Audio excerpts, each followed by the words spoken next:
Have you ever found yourself overwhelmed, resentful, or just exhausted because you could not say no or express your needs?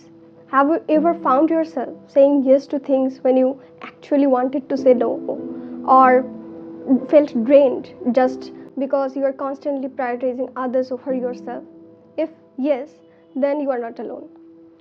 Setting boundaries can feel daunting, but it is one of the most powerful tools to protect your peace and build healthier relationships.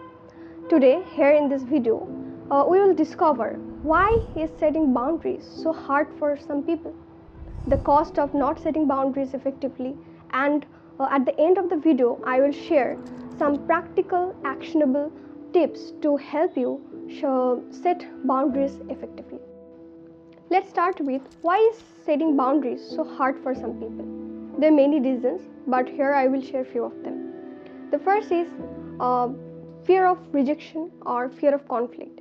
Many of us worry that saying no will make others angry, disappointed, or even leave us. This fear is especially strong if you grew up in an environment where people pleasing was a way to maintain peace. The second reason is low self-worth. If you don't value yourself enough, it is hard to believe that your needs are important. You might think, who am I to ask for space or say no? Actually, deep inside, you believe that everyone in the world deserves your kindness but except you. You are always kind to others but forget to be kind to yourself.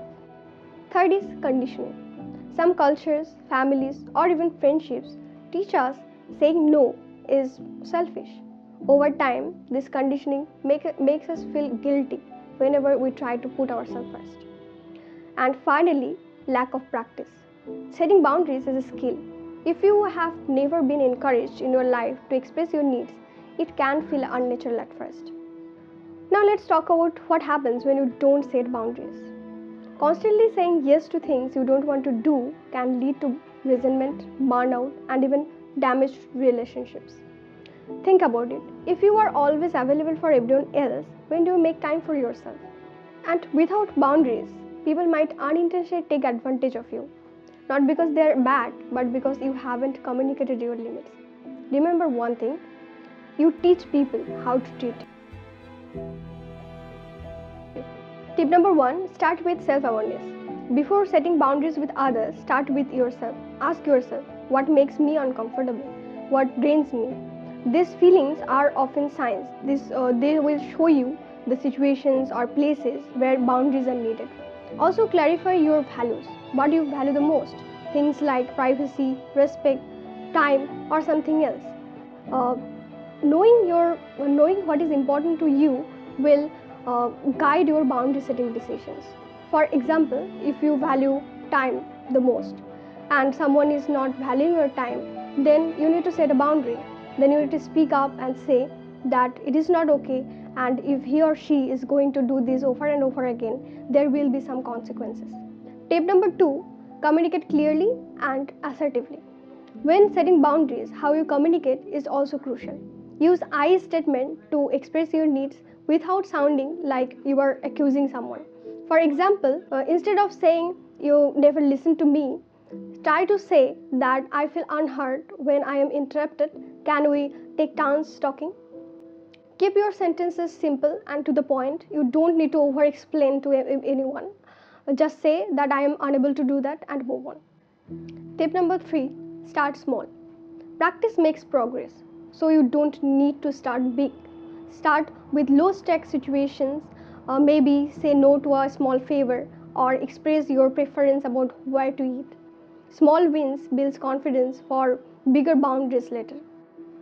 Tip number 4, learn to say no.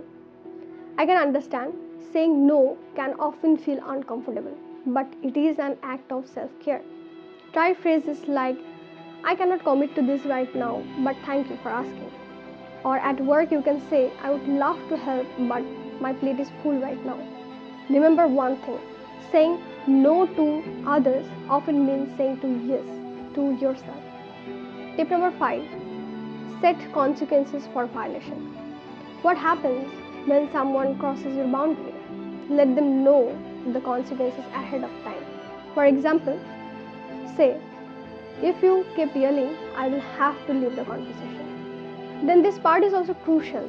Follow through what you have said. When you follow through what you have said, people take you seriously and learn that what you have said actually mean it. Tip number 6, handle guilt and pushback. Feeling guilty is normal, but remind yourself that setting boundaries is not selfish, it is self respect.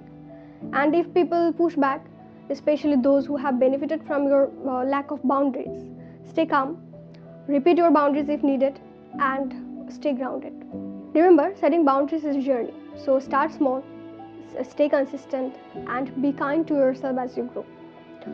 And if you found this video helpful, don't forget to like, share, and subscribe. And thanks for watching. Take care.